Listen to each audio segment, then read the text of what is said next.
राम राम दोस्तों, जय बाबा नीम करोली महाराज जी की। आशा है कि आपके ऊपर भी बाबा नीम करोली जी की कृपा होगी। दोस्तों, आपका परिवार भी कुशल मंगल रहे, बस यही मैं प्रार्थना में कामना करता हूँ अपने बाबा नीम करोली जी से, और सभी देवी देवताओं से मेरी यही प्रार्थना है। दोस्तों मैं आज आपको बाबा नीम करोली जी की एक और लीला के बारे में बताऊंगा। उनकी एक लीला ऐसी भी थी, जब उनका कोई भक्त उनका इंतज़ार करता था कि बाबा जी क्यों नहीं आए, उनकी पुकार सुनते हुए दौड़े चले आते थे और अपने भक्तों को वे दूर से ही, मीलों दूर से एहसास करा देते थे कि मैं पहुंच गया हूं, और उनकी बाबा जी की आवाज़ उनके पास मीलों दूर चली जाती थी। तो इसी की लीला के बारे में वर्णन किया है, ये इसे सुनिए और बाबा जी की कृपा का पात्र बनिए। दोस्तों, एक और प्रार्थना है कि वीडियो को पूरा अवश्य देखें और चैनल को सब्सक्राइब अवश्य कर ले अगर आपने नहीं किया है। बाबा जी की अनंत कृपा आपके ऊपर होगी। तो ये शुरू करते हैं। दोस्तों, इलाहाबाद में फरवरी 1972 हेमदा के प्रयाग स्टेशन वाले बंगले में हम सब अखंड मानस पाठ में तन्मय थे।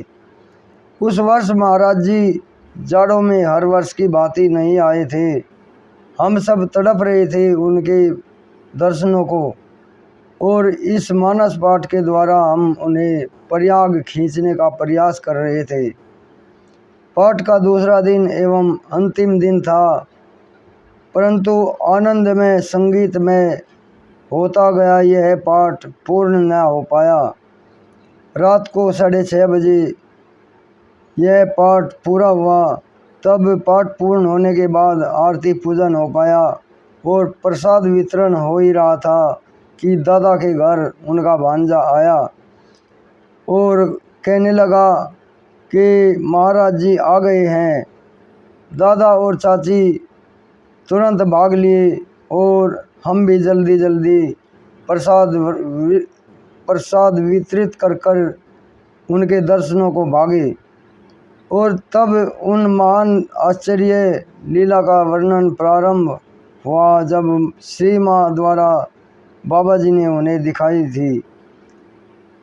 ट्रेन के फर्स्ट क्लास के डिब्बे में दक्षिणी यात्रा से लौटते हुए महर स्टेशन के आगे रात्रि प्रारंभ के समय पहुंची ट्रेन में महाराज जी ने श्री माँ से पूछा, रामायण सुनेगी? और ऐसा कहकर उन्होंने डिब्बे का दरवाज़ा खोल दिया, डिब्बे की खिड़की खोल दी। तभी बहुत ही मधुर सामवेश स्वरों में उन्हें बाजे गाजे के साथ जानी पहचानी सी स्पष्ट आवाज़ में मानस पाठ का उत्तरकांड सुनाई देने लगा। स्पष्ट है कि उस समय हमारा भी उत्तरकांड प्रसंग चल रहा था। कौतूहलवश माताओं ने खिड़की के बाहर इधर उधर देखा तो अंधकार के सिवा कुछ न दिखाई दिया। तब कहाँ से आ रही है यह ध्वनि? गाड़ी तेज गति से कई मीलों आगे बढ़ चुकी थी, परंतु पाठ अब भी स्पष्ट सुनाई दे रहा था, मानो पास ही कहीं हो रहा हो। तभी बाबा जी ने खिड़की बंद कर दी और पाठ की ध्वनि बंद हो गई। गाड़ी के कुछ मील और आगे बढ़ने के बाद महाराज जी ने पुनः खिड़की खोल दी और पाठ की स्पष्ट आवाज़ सुनाई देने लगी।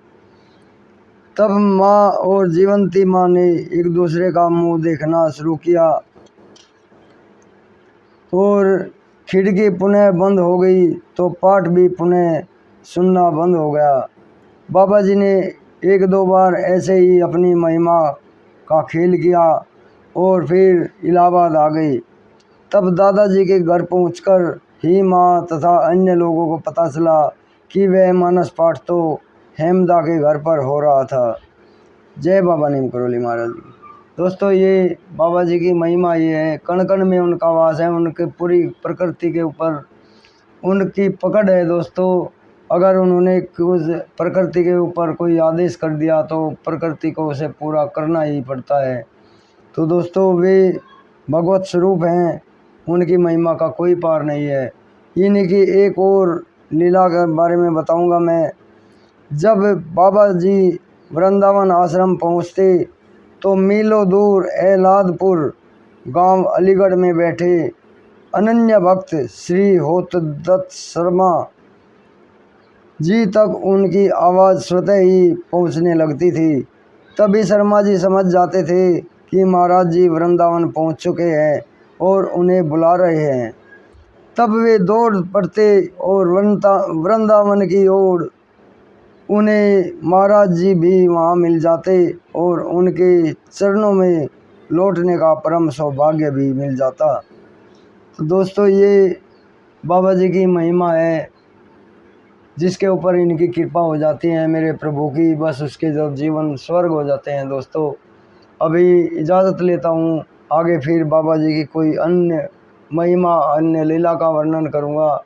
बाबा जी की हमेशा आपके ऊपर कृपा बनी रहे, यही प्रार्थना, यही कामना करता हूँ। वे अपने भक्तों को सभी के ऊपर अपनी कृपा दृष्टि बनाए रखें। जय बाबा नीम करोली महाराज जी की, जय श्री राम, जय हनुमान जी की।